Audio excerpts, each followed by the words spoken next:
What if I told you there are 5 new ways to double your investment in Ghana? And actually, the government actually promises to take the first punch if things go wrong. It doesn't get any better than that. From solar power that sells itself to export hubs in foreign lands that helps you skip foreign taxes and many more. These are not just dreams, they are shovel ready deals on your doorstep, as far as Ghana is concerned. So I want you to stick around to the end of this video so that I will map it all up for you. I'll unpack the whole thing for you. Then you decide which investment option suits you the most, that you can run with it on your way to making the returns that you deserve. Awesome. So before we jump into this amazing piece of content, I just wanted to chip in this. I've interviewed well over 200 leaders of multinationals across the length and breadth of Africa. One of the things that stick out very, very clearly that causes many businesses, particularly those who are looking to expand onto the continent of Africa, what causes one of the greatest ways that they fail is lack of cultural intelligence. It's like a dark horse, very silent thing. Most people don't talk about it, but that has been a major cause of failures in entering into the African market than many other factors. So there are companies that come to Africa and they make just cultural blunders, silly mistakes, insensitivity to certain cultural norms and values. And they are very, very important, very, very dear to the locals. And what if I told you that in Africa, there are clusters when it comes to culture? There are 5 different clusters. So without much ado, I did a report, myself and my team did a report to address this so that you do not have to make those kind of mistakes. The report helps you to be able to navigate all the cultural nuances when it comes to the continent of Africa and business. So there are 5 different cultural clusters that you become aware of, so that when you are entering into that cluster, you know exactly what to do and what not to do. If you're interested in that report, it's free. You can find it. I think there's going to be a QR code on this page that you can just scan and get access to the report, or you can find the report within the description section of this video. So go to the description, there will be a link, and if you're interested, it's free. You download that report. Awesome. So let's jump back into our video. I'm super pumped up, super excited about this. And I hope you are too. So I'm just sharing my screen right here. Okay, so I'm just going to share this screen. All right. So the objective is to show you these 5, what I call the 5 lucrative government priority investment opportunities in Ghana. Why did we land here? So recently, the government of Ghana did some kind of a business forum. It was amazing. So they packed all the leadership of the cabinet and many, probably the entire leadership of the government was there, together with business leaders, heads of banks, institutions, multinational institutions, financial institutions. All of them were there with one goal: to find ways by which to unravel the economics box of Ghana, or to unleash Ghana's economic creativity and impact, so that more jobs will be created, more revenue will come in, create to basically develop the nation, which is, to me, is a very honorable goal. And it was very well attended. It was called the Quo Business Forum. So those of you who haven't already watched my first video on it, so I did an earlier video on it that I talked about the 6 business opportunities that are government backed. That was discussed at the forum. And if you haven't watched it, it's going to be a watch. It's a mind blower. It's going to give you a ton of ideas as to which areas are hot cake in Ghana right now if you want to run a business. But today's content is not about business operations. So it's not about people who want to run and operate a business. It's about people who have, or institutions who have money that they are looking for places to invest to make an impact. And Ghana is such a place. So I'm just going to unravel. These are five. These are five high priority. I would say super high priority areas that needs investment right now. And that's the priority, is government priority, right? So the first, so there are five of them. The first on the list is going to be the special agro-processing zone. That's called SAPZ. Americans will call it SAPZ, right? So that's an acronym for it. So special agro-processing zones. I'm just going to unpack this. So what is it? What do we mean by the special agro-processing zone? So the government, together with the African Development Bank, AFDB, African Development Bank, right? That's the biggest development bank in the whole entire Africa. They are building what we call a farm to factory park, farm to factory parks, right? So think about it in terms of like a serviced plot where roads are done, electricity or power is there. There's clean water, clean drinking water, there's drainage, there's everything. So it's like an industrial park, right? And this park, its purpose is to serve one thing, to bring industry close to the source of raw materials. And one of the areas that, when you watch that first video that I did on this similar topic for businesses, one of the areas government is looking for is to actually reduce the volume of grain importation into Ghana. Ghana does more than $420 million a year importing grains like soybean, corn, and the rest into the country.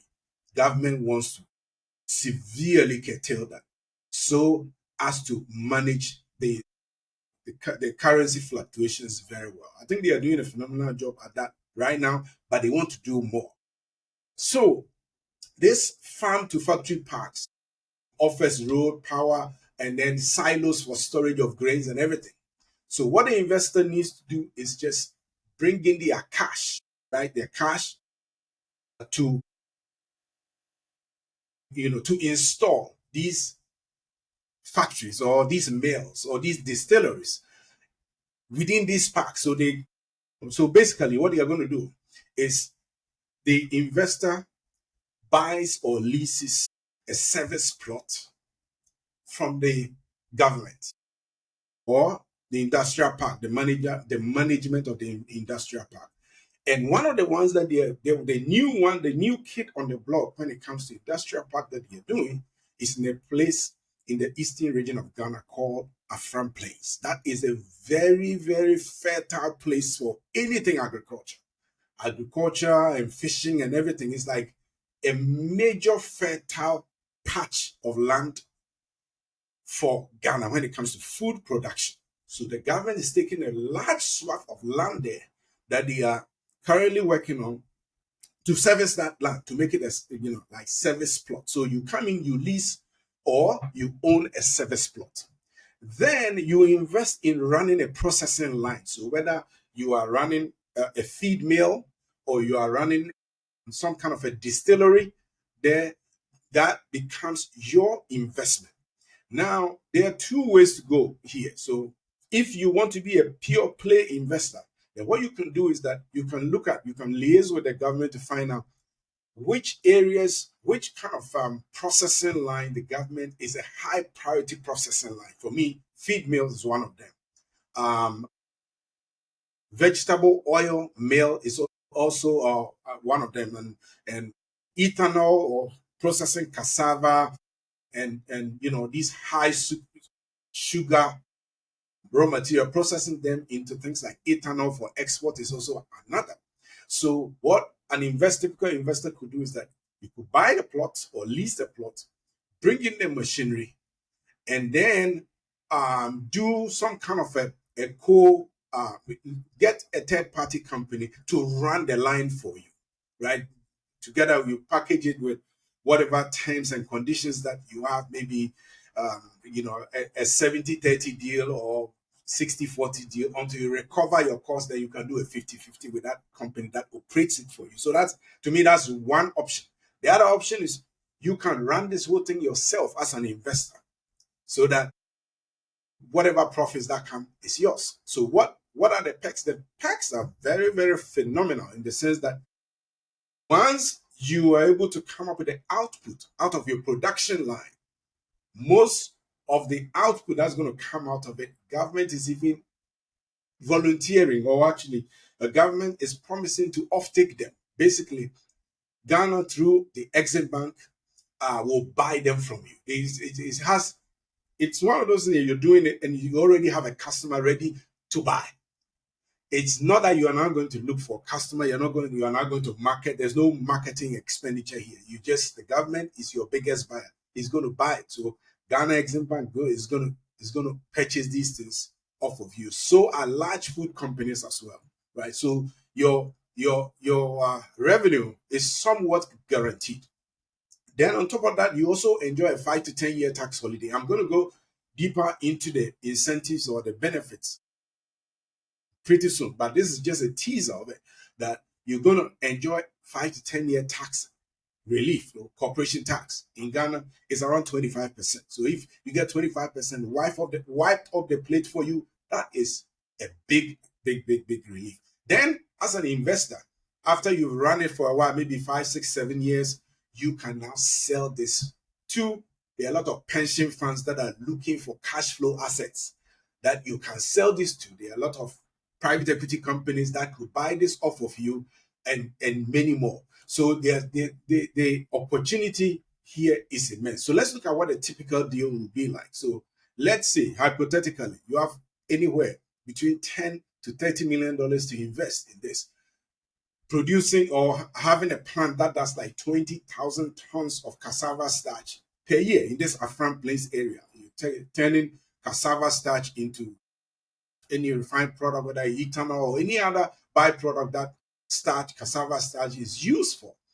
You churn out 20,000 tons per year. This is what African Development Bank is saying, not me, based on their feasibility studies. They think that such a plant should be able to yield a return of anywhere between 22 to 28% per year, which to me is remarkable. Remarkable.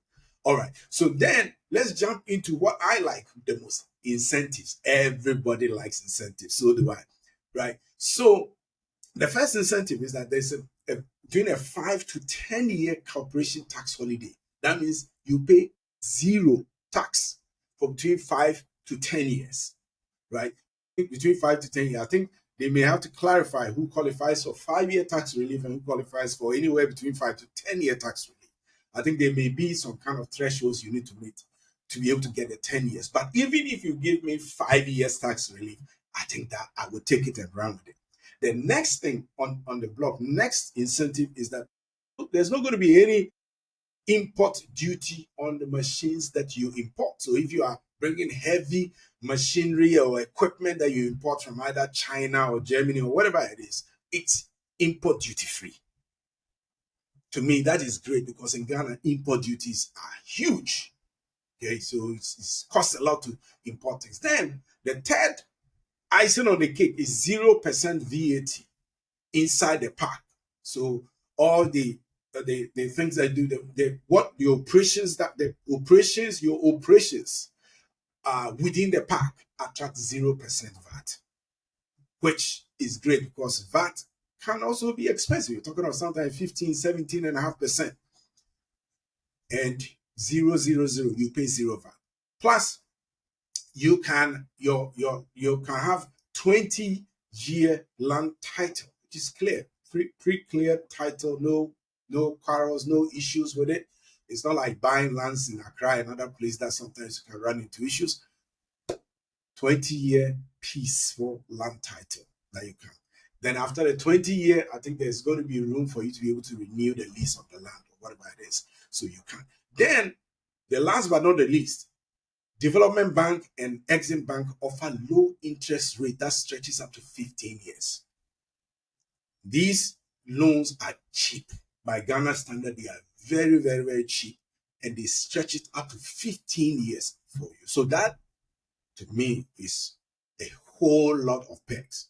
Now let's look at the risks and the watch out. For me, the risks are just two. So what if I put up this big 15, $20 million plant and I don't get enough farmers to grow enough crops that will feed my plant? That's a risk, obviously. So what you can do is that you can have an outgrower scheme where you sign contract with many farmers within the locality or outside, that you help them with grain.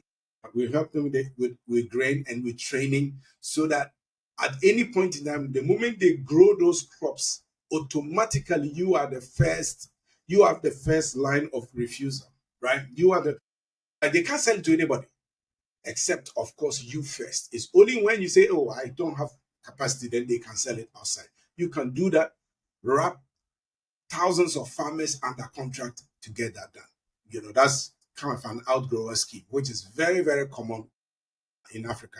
The second one is the prices of goods may fall. The prices of finished goods may fall. So in that case, you can hedge your bet by, running two separate or diversifying your operations. Maybe you have a cassava starch line and then an animal feed line, so that if one of them gets, a little bit jaded or a little bit affected by whatever it is, the other line is not affected. So all those things, to me, they are more like things that uh, every savvy investor would typically know to be able to find a way to diversify their risk. All right, so let's look at the quick start. What are the three big moves you can make right now to start on this? Because this is really hot, right? This is really, really hot. So first of all is that go to the Ministry of Trade and Industry Ghana website, so moti.gov.gh, Ministry of Trade and Industry. You go to their website, you search for the free book, you download their booklet on this, so they have a booklet. Or you can just send them an email or whatever. Contact somebody at Ministry of Trade. They have a booklet that you can download for free. That is what they said at the business forum. That go to your website, there will be a link there to download a booklet about this particular opportunity, the SAPZ project in Afram Place. Then also you can book to visit the Afram Place site yourself. They're putting that place up right now, and they have monthly bar stores. So you can link up with Ministry of Trade. They will hook you up with the operator that arranges for the monthly tours, that you can go and then see the site yourself, so that you know what you're dealing with. Then finally, you have to meet with Exim Bank's agribusiness desk for maybe a 30-minute call. So Exim Bank is in Accra. I think it's in Africa Trade House, all right, at the center of Accra. The same building, I think, that the Africa Continental Free Trade Area Secretariat is at. That is the same place the Exim Bank is. That's the same place that Ghana Export Promotion Authority is also at. So go there, schedule a 30-minute, sit down with them. They will open your eyes to even all the nook and cranny of this opportunity. They will open your eye to see them. All right. So now we are going to head down to investment opportunity number 2. But even before we jump in, as I told you earlier, I have this report that is free for you to download. It's called the African Advantage Cultural Insights for businesses that want to enter the African market. Most business owners or foreign businesses make several mistakes, because Africa is diverse. Africa is 54 countries with different cultural values, different sentiments. If you don't know them, your chances of making errors are very high, and some of the errors can be very costly. So to make sure you navigate Africa well, Africa is grouped. The report groups Africa into 5 clusters when it comes to cultural intelligence. The clusters means that there are certain groups within Africa that their culture is very similar. So when you are going in there, you know the do's and the don'ts. So this report helps you be able to navigate, all the cultural nuances in Africa, so you don't make mistakes. All right, let's look at investment opportunity number 2. And what is it? There's buying bonds from Development Bank of Ghana. So I'm just going to unpack this very easily for you to appreciate. So buying bonds typically they are just loans, right? Typically, bonds are typically sold. Typically, I'm using the word typically because they are outliers. And so there are other applications, but typically bonds are sold by nations or sovereign or any institution that links to the state typically can sell bonds. So you can even have municipal bonds that are sold by, let's say, uh, a region within a country. They want to raise money to do development in that area. That area they can sell bonds. But so one of them is Development Bank of Ghana, which is a government-owned development bank, right? They are going to sell bonds. So let's go to bond. Typically, anything when you lend somebody your money, they pay you back with interest, isn't it? It's the same way. This is very, very straightforward. So what is happening is that Development Bank Ghana is selling 5-year bonds, or is about to start selling 5-year bonds to raise capital for their project. And as the name implies, Development Bank, they raise money and to put that money into development projects that helps Ghana. Right? That is what it is. So what is happening is that Development Bank is selling this bond, but to make it easier sell, to make people feel that this cannot go wrong, or to minimize the risk, Africa Development Bank is sort of an undergirding development bank. It's sort of providing some kind of an insurance for development bank so that should in case you invest your money in development bank and something were to happen, and development bank were to be wiped off or disappear, Africa Development Bank is saying they will repay 40% of your money if something was to go wrong. That is good because that minimizes your risk. That means that you are only exposed up to 60% of your investment money, which is very good. So let's break it down. How do you make the money? So let's say you invest 1 million Ghana cedis here. This is just an example. You invest 1 million Ghana cedis with Development Bank, right? Buying this 5-year bond. What happens that Development Bank, DBG, will promise to pay you interest 4 times in a year. So every quarter, they will pay you interest. And the totality of the interest in the year currently stands about 19%. It moves, but I don't think it will move too drastically away from this figure. So you can work with 19%, get with them to get all the details, but this is just for a guide. So 19, you get paid interest every year 4 times you receive a check. 4 times in the year. In totality, will be about 19%, which is not bad. Then after 5 years, Development Bank will say, thank you very much, Mr. Jones. This is your 1 million Ghana cedis back. You take your money, you are happy, you're home and dry. Within that 5 years, you would have taken consistent interest from Development Bank. Every quarter, you are getting money, right? And should in case something were to happen between year 0 and year 5 and you want your money back, bonds are easily traded on the bond market. You can sell your bond to somebody else. You can sell it to somebody else. That is the beauty of it. And the fact that, to me, the fact that it is backed by African Development Bank makes it, to me, a win-win. So let's look at the cash needed. So you may need as little as 100,000 cedis to buy. To get in, it requires a small investment. And I'm using the word small investment because I know I'm talking to investors. Typically, investors deal with large tranches of cash that they are looking to. You're talking of millions and millions of dollars, sometimes hundreds of millions of dollars. I know there are smaller investors, there are mid-sized investors, and there are big institutional investors. So in the grand scheme of things, I'm not belittling 100,000 cedis at all, which is good money. But what I'm saying is that in the grand scheme of things, it's classified as small. So you can buy them through an investment hub or a pension fund. And then there may be brokers around who may bundle smaller amounts. So instead of maybe 100,000, you may even have 10,000. You may be able to buy a bond.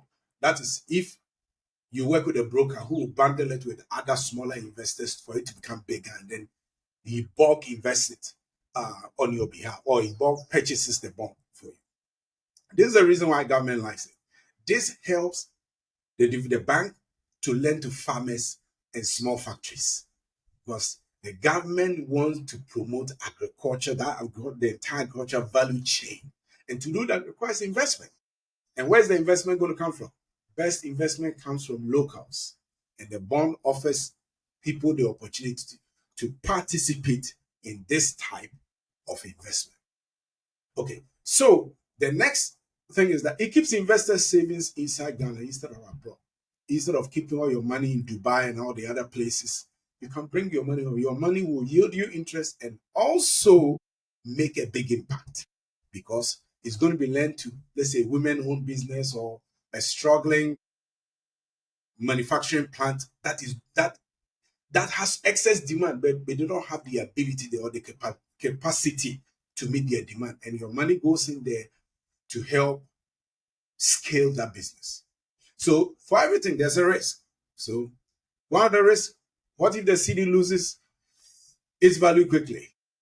Most of the time, interest rates are tied to the treasury bill rate. So if that were to happen, your interest will go up, right? So basically, it kind of shaves off that potential for depreciation for you, because as it's devaluing, your interest rate will also be going up, and then it's able to help cushion it.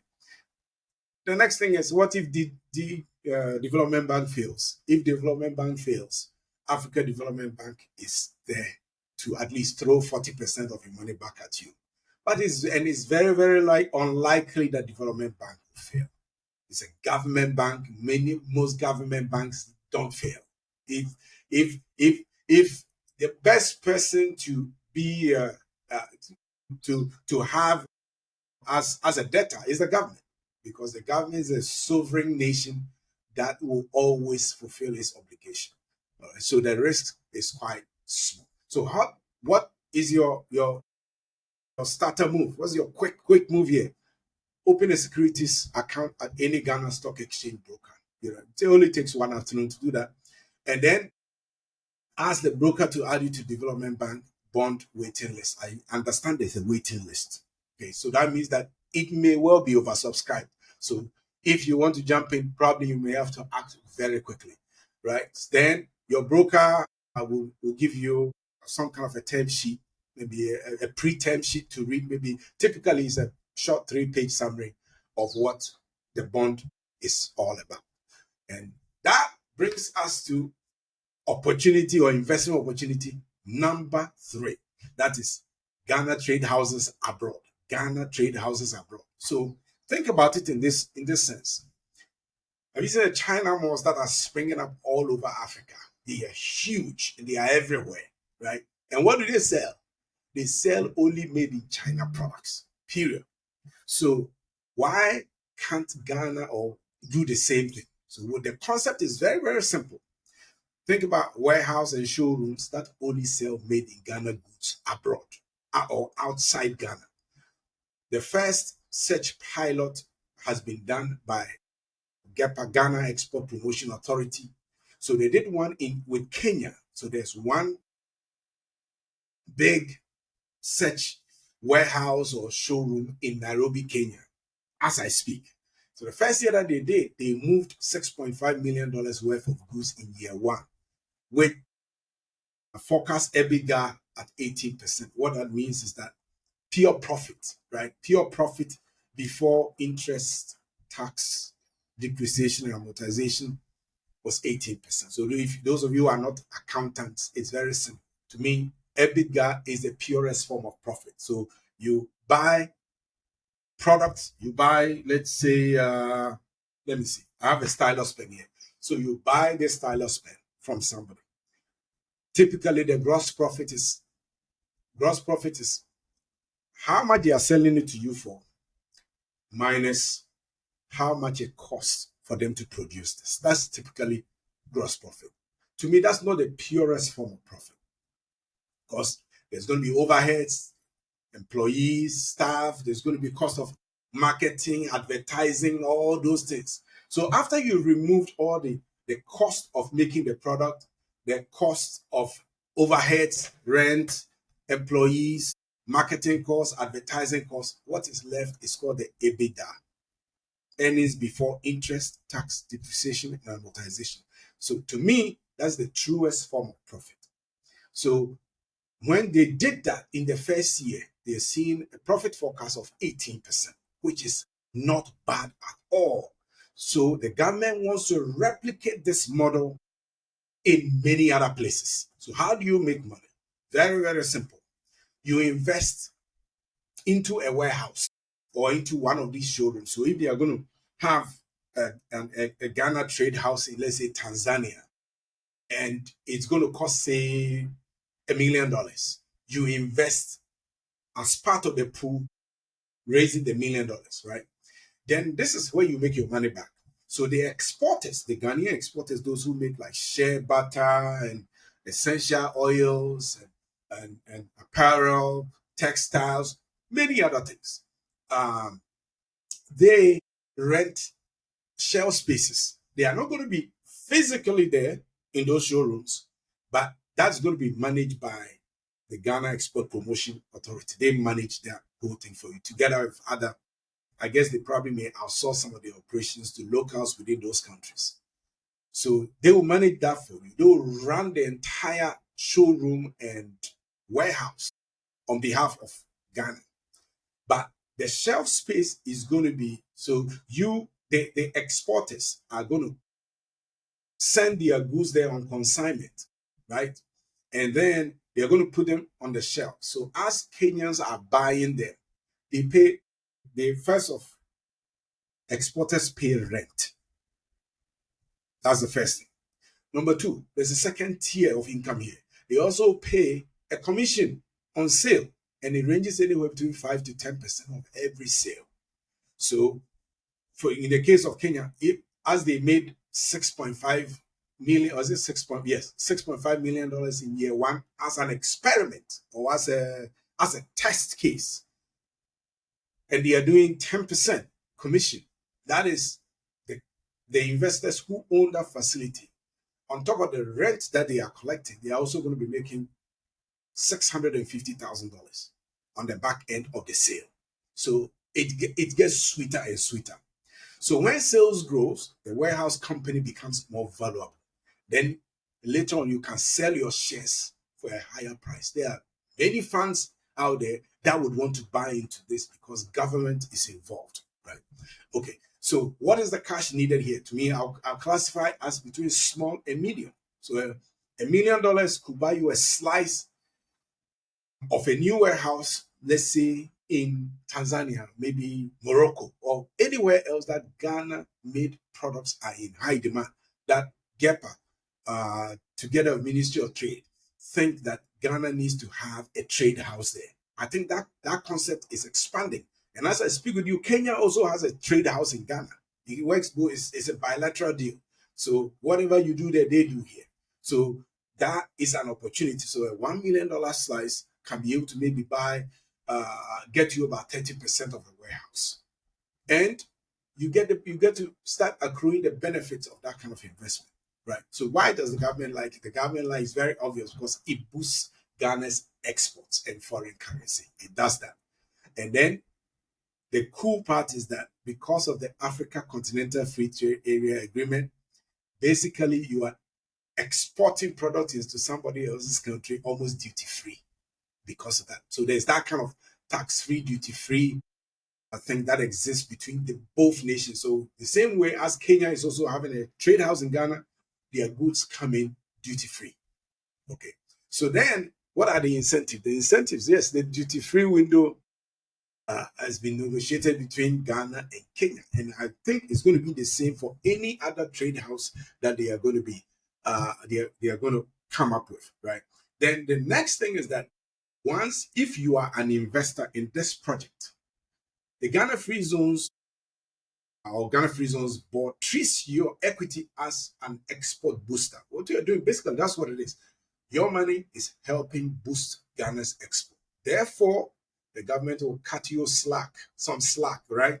And what's the slack they are cutting? Is a big slack here. So they are saying that if you are part of an investor group that helps put up these showrooms and warehouses and trade houses all across Africa, your tax, your corporation tax is going to be capped at 15%. You are not going to pay corporate income taxes more than 15% because you are helping Ghana export. And typically, to compare, the normal corporate income tax for deals like that is 25% in Ghana. So off the back, you have a tax cut. Now, again, let's look at the risk here. What if the goods don't sell? What if the exporters bring the goods and they don't sell? If they don't sell, you are not going to be held liable. Trade house company or the management is not going to help liable because goods at the warehouse are sent there on consignment basis. They're not going to be, if they don't get sold, they will have to be sent back to their origin or to the exporter. And all that has been went into already, so you don't have to be saddled with inventory costs because it's basically on consignment. And then the next thing is, what if there's currency swings either way to affect the sales? The good thing is that all the trade there are settled in US dollars. Those in Kenya and those in Ghana, they are settled in US dollars, so there's no need for panic in terms of volatility. They are settled in US dollars every month. So let's look at a quick start. The quick start is you can contact GEPA right now, Ghana Export Promotion Authority, gepa.gov.gh. They say they even gave out an email address at the forum. That is tradehouse@gepa.gov.gh. For a shareholder pack. They have a shareholder pack. So if you want to be a part of this, you need to know all the nitty-gritty of this deal. Email them and they will respond. Then they also have trade week, Ghana Trade Week in Nairobi, Kenya. And I think they're going to be doing that in other places as well. You can go on the next round, contact GEPA, they will help you. Understand flights from Ghana is about 4,000 Ghana cedis. So you can join that. I don't know that in dollars, maybe $300, thereabout. We will take you to Nairobi and back. Then, if you are going, consider bringing along some exporters that you know, maybe some new brands that you know, that made in Ghana brands that you think will do well in Kenya, so that they could see how this whole thing works. And then if they sign up for this kind of project, you realize that it's going to bring you revenue because the more vendors or the more exporters join in this, the more revenue you're going to be getting because they're going to need rental space. Okay. All right. So that brings us to the end of opportunity number 3. Opportunity number 4. Let's jump in it. Green Industrial Power Pack or Green Industrial Pack Power, whichever it is. Power Pack, Pack Power. It all means the same. Okay. And this is what it is. This is great. Remember the opportunity number 1, let's say government is putting up this, farm to factory lots that they are building in a front place and other places. There are others as well, right? So there are others. I know there are industrial parks in places like Dawa and Pong, and then the new one is in their front place. Those of you in Ghana, right? If you're not in Ghana and you're interested, it doesn't even matter. Just come and get more information about these kind of opportunities. To me, I think every African can invest here or anywhere. Anybody can invest. Doesn't matter where you are from. So these factories that investors are going to be building, they will need steady and cheap source of power. Steady, cheap source of power to run 24 hours. Because what the government's mandate, the Ghana government is a campaign on the fact that they are creating a 24-hour economy.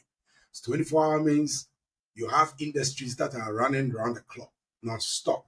To do that, you need steady, constant power, reliable power source, and most importantly, they should be cheap. Because the normal electricity rate in Ghana is high. It's not that cheap. So they need cheaper power. This is where you come in as an investor.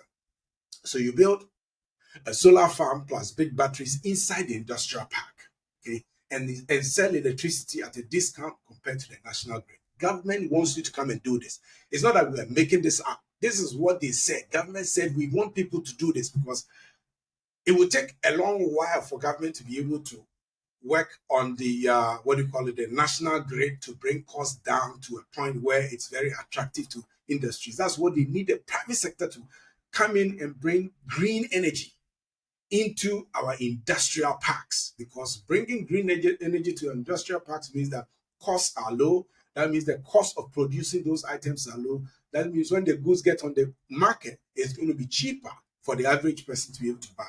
That also means that there's constant electricity guarantee. That means jobs, and jobs for local people, right? So basically, it's like the concept is to build anywhere between 5 to 20 megawatt solar powered plants, solar plus battery powered plants inside industrial parks, and sell clean power to factories on a 10 to 15-year contracts. It doesn't get much better than that. It doesn't get much better than that.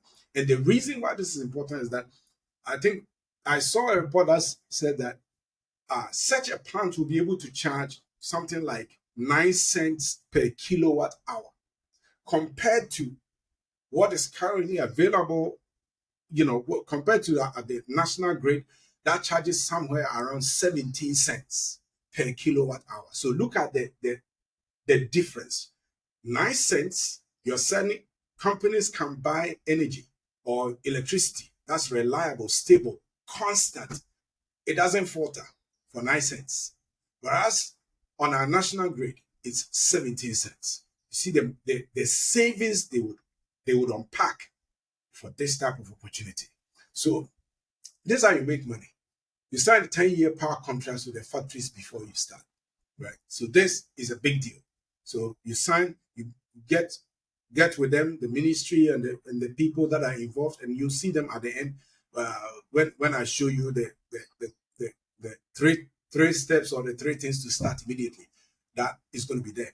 So you sign a 10-year contract with them, and then you can borrow money. And I'm going to talk to you about the borrowing money part, because there's money available for this project too. So you borrow 70% of the money that is needed to set this thing off, and then you and your team, or you as an investor, you come up with the 30% on your own. Okay. Then what happens is that you start collecting power bills every month. Every month you are collecting, because they are using, you are collecting, you are selling power to them, so they are paying you every month. And then you use that income, that cash flow, to start paying off the bank loan, and then keep some as your profit. Fantastic. So at the 10 to 12 years time, you can decide to sell the power plant to a pension fund, or to an investment fund, or to private equity. You can sell that. That is if you want to get out of it. But if the thing is lucrative and is printing money, you may not even want to stop it. You just want to collect your monthly fee and be home and dry. So that is something to look at.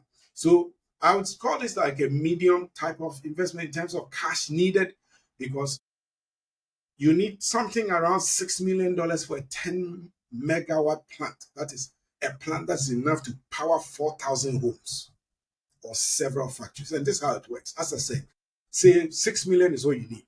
So you go and you borrow 4.2, I think, from either Development Bank or AfricaInsights Bank or African Development Bank. Then you raise $1.8 million yourself, and then you deliver the power. Typically, you're going to run at a rate of a capacity of about 75%, because sometimes you have cloudy days, sometimes you don't want to overstretch the batteries. So let's say you operate at just 75% the capacity of your plant, and that's it. Let's keep it that way, right? And then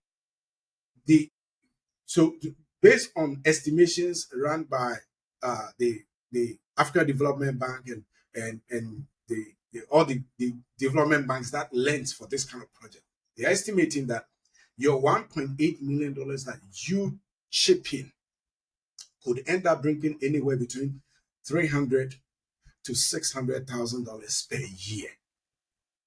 Pure profit to you after you've deducted all your costs and what have you. That could generate that. So that means that your loan, you can quickly repay your loan in a few years' time, maybe 4 or 5 years, loan done. Then everything else becomes yours. So think about it that way. Then what makes this thing very attractive to the government? To me, it eases the load on the national grid. Anything that eases the load on the national grid, I'm up for it. It's awesome, right? And then solar counts towards Ghana clean energy goals.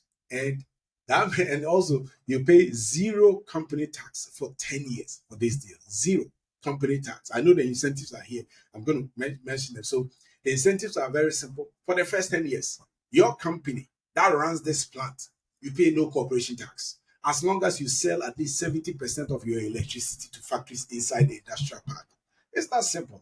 Look, you build a factory for the industrial park anyway. So there's no way you're not going to sell at least 70% to the park.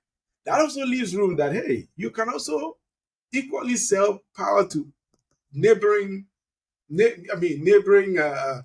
towns or the neighborhood around also.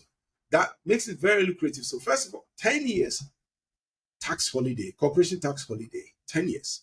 10, it's actually 2 fingers. 10 years tax holiday if you sell 70% of the electricity to factories inside. Number 2, I even like number 2 better. Number 2 is the government is helping you to make, helping you with faster depreciation. This is what it means. For those who are not accountants, those who are not finance people, it's very simple. Depreciation helps you reduce your profit that you declare, the profit that you declare in the books, okay? It helps you decrease the profit that you declare in your books so as to save you on taxes. So let's unpack it. So if my profit is $1,000, I have a piece of equipment that costs me 1,000 US, but the government allows me to depreciate it over a period of 10 years. What it means is that for every 1 year, I write off 10% of that asset I bought. I write it off my profit. So what is what it means? So the big fat $1,000 profit that I had, that I was going to pay taxes on, let's say I was going to pay 25% tax on, that is to pay tax on of $250. This is what happens. The moment I'm able to depreciate that 10%, what it means that I'm able to subtract 10% of the equipment cost, which was $1,000. That is $100. I'm able to subtract $100 off my profit before that profit becomes eligible for taxes. So instead of paying taxes on 1,000 US dollars profit, now I'm going to be paying taxes on $900 worth of taxes. So that brings my tax down. So there, let's see how it applies here. So what it means is that the government says, if you invest in this solar stroke battery powered industrial plant to produce electricity for these industrial parks, I will allow you to depreciate this whole thing at a rate of 20%. That means that in 5 years, the whole cost of the plant, if it costs $6 million, the whole $6 million could be written off in 5 years.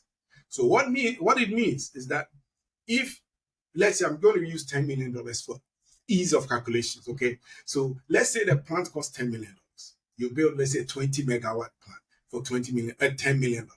What the government is saying is that in year 1, you're able to write off $4 million. I'm sorry, you're able to write off $2 million because it's 20%. Year 2, another $2 million. Year 3, another $2 million. Year 4, another $2 million. And then year 5, the whole entire plant is written off. That is a big peg. Then finally, there's potential for carbon credit revenue. This is a new thing that's happening around the world in terms of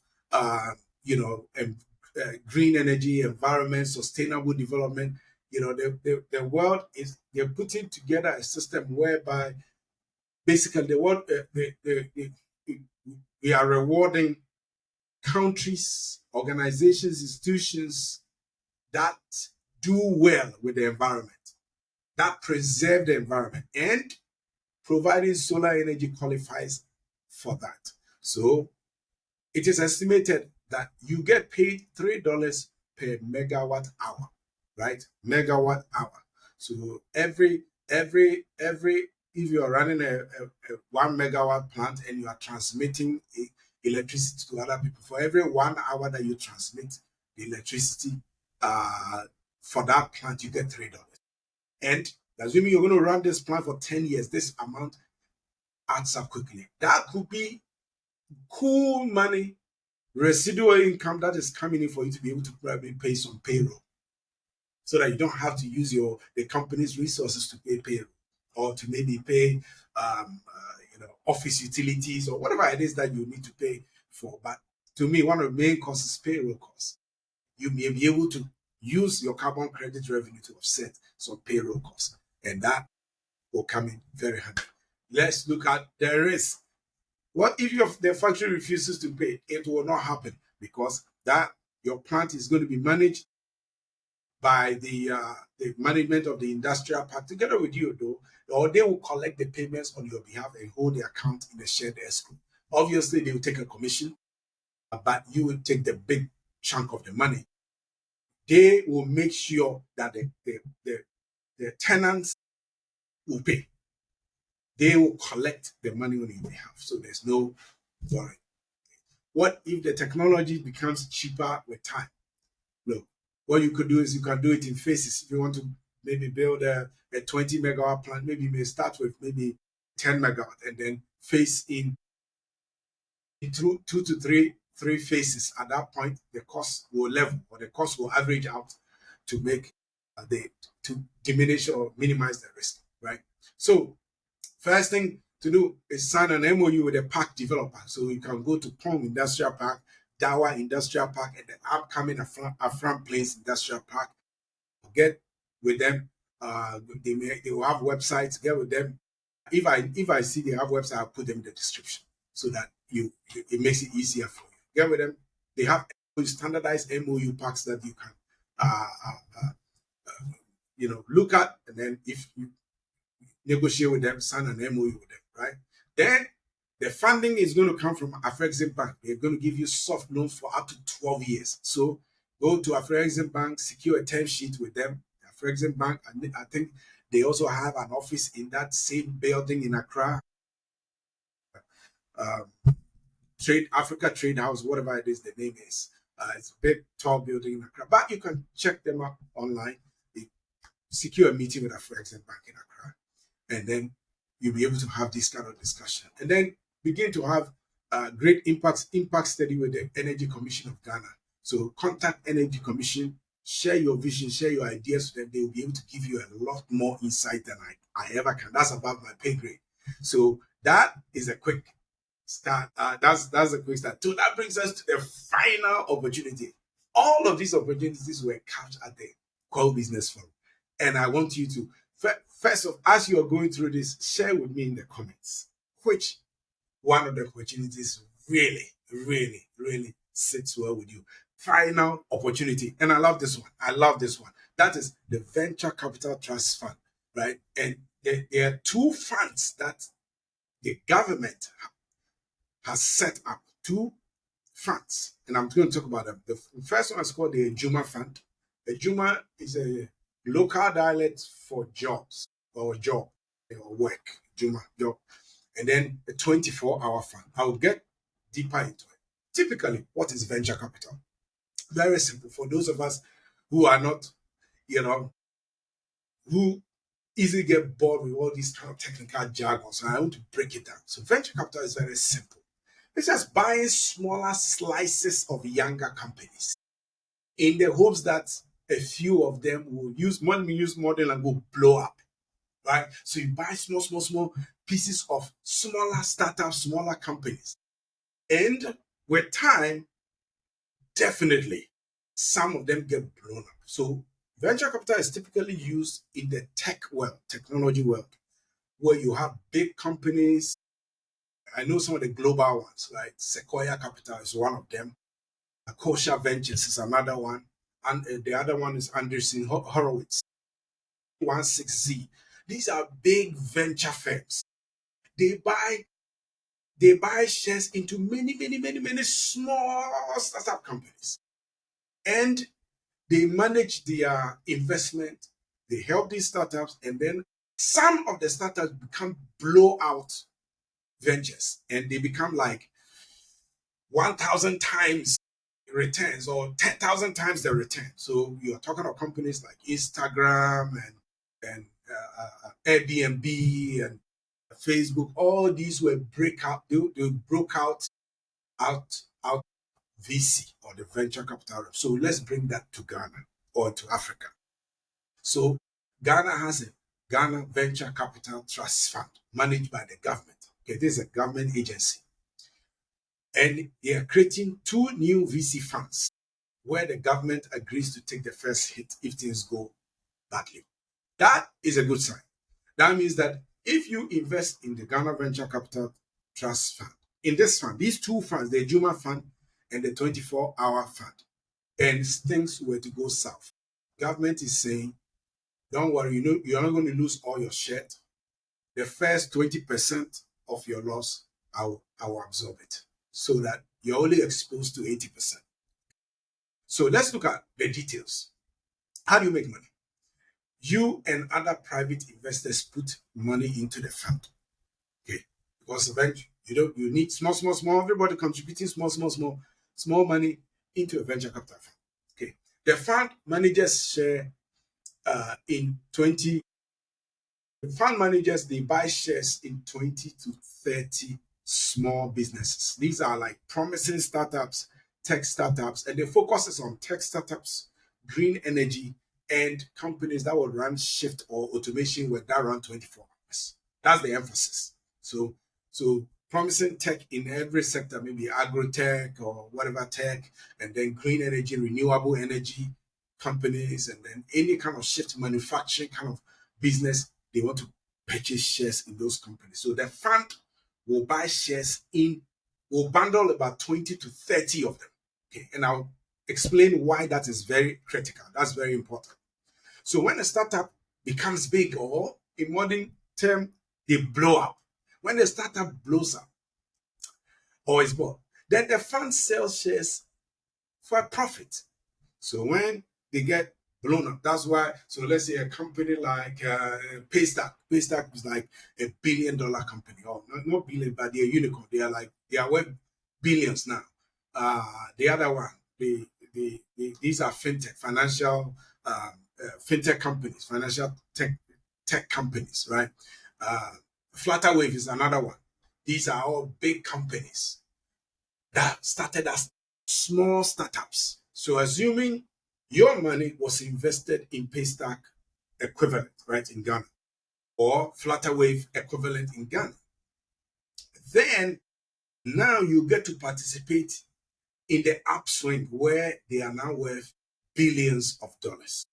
Billions. So you can sell your share in quote unquote a Paystack or a Flutterwave.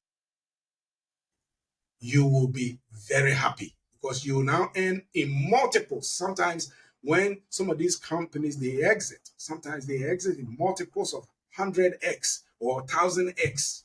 That means you put in $1,000, and in a few years you get 100x. That means $1,000 you put in multiplied by 100 times. So that is $100,000. You put in 1,000, you got 100,000.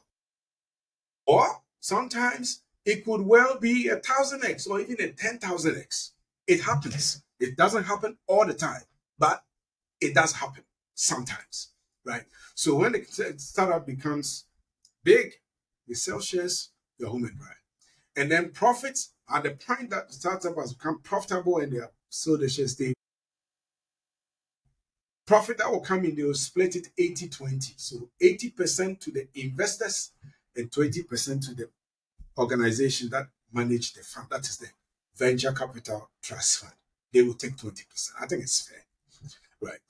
Then, so as I said, there are two focus areas: the Juma Fund and then the 24-hour fund, 24-hour economy fund. So the Juma Fund has to do with green tech, agri-tech, and women founders. So you put in money in that, to me, is very high impact kind of investment where you are helping support women founders. Then the other one is 24-hour companies that are operating or adopting the shift work automation for round-the-clock operations. So if you're having any kind of automation company, the 24-hour fund could support. So the cash needed here, in broader terms, is small. So you can start with $50,000 as a limited partner, or people can come together and pool resources. Maybe just everybody paying $5,000 or $2,000, and they get to $50,000. They can pool that money together to invest in the venture capital fund. So let's do the math. Each fund, I understand, is going to raise up to $50 million. So a Juma fund is earmarked to raise $50 million. The 24-hour fund is also going to be raising $50 million, two $50 million pots.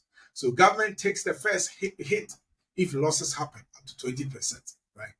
Then the plan is to give investors 8 to 12% per annum profit every year. And the plan is to exit between 6 to 8 years. So for the next 6 to 8 years, you get steady profits coming in, right? Or the fund is going to be managed in such a way that at least you are making that. Sometimes it could be bigger if there's a blowout, right? If you get an Instagram coming out of it, it becomes a big blowout. If you get a pay stack coming out of it, it's a blowout. That will blow the 8%, 12% of the park, into something else, the different stratosphere, right? So that is it. So the government would definitely like this because it helps raises the fund to push, to inject into companies to create new jobs and build new industries, right? And the cool part is the government will absorb the first 20% if something goes really bad. So the incentives are that, yes, the downside is protected by the government with that 20% buffer. And then what happens is that if there's a profit, you get more than the government. The government, yes, is taking the risk of 20%, so it's taking a little reward of 20%. It's that simple. So that's the incentive. So the final thing is the risk. Startups may fail. Oh, yes, they do all the time. Startup failure is huge. I've had startups that have failed multiple times. So there's no news at all.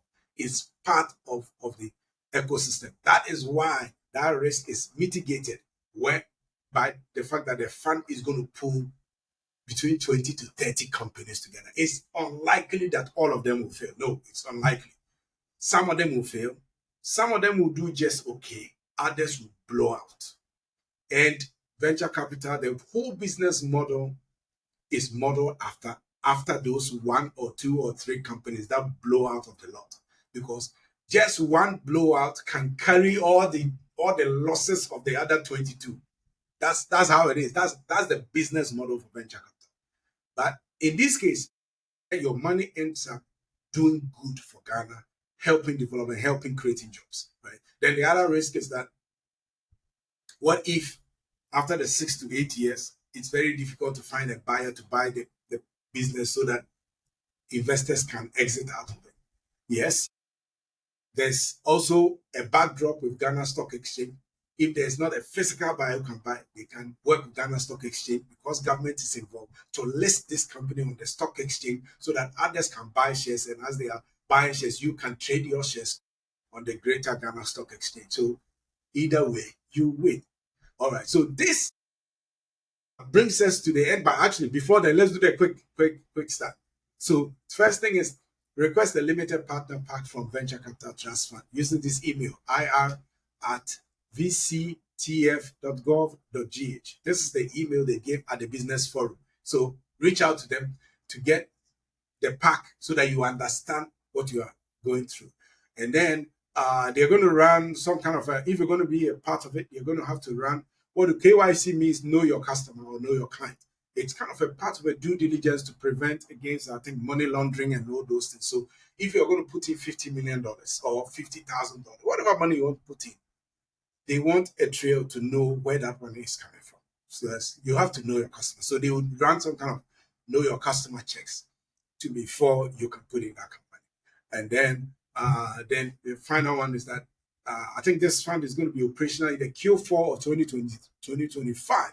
So get your cash flow ready, get your things ready, so that when the whistle is blown for the monies to come in, you have the liquidity or you have the money in place to be able to invest in this. So that brings us to the end of this. So if you had if you was it yes if you are interested in any of these, I want to know your put in a comment which one really excites you. For me, venture capital trust fund, it's very exciting because I've had startups before. I know the ecosystem very well. I'm excited when I see smaller little Davids winning against Goliath, smaller companies growing and becoming bigger. There's some kind of satisfaction with that. I'm also excited about the bonds. I'm also excited about the solar power plant, the industrial park thing. That is really exciting. I want to know what excites you, what opportunity excites you, and we take from there. So once again, if you haven't downloaded the report is there, the African Advantage report. This report will help you if you are an organization or you work for an organization that is looking for African expansion, or that is looking to invest in Africa or any market in Africa at all. I think it behoves you a great deal to get hold of this free report to understand the cultural nuances as it pertains to Africa. You gain significant cultural intelligence out of this report. Awesome. So I'll see you during the next episode. Stay safe and have a great one.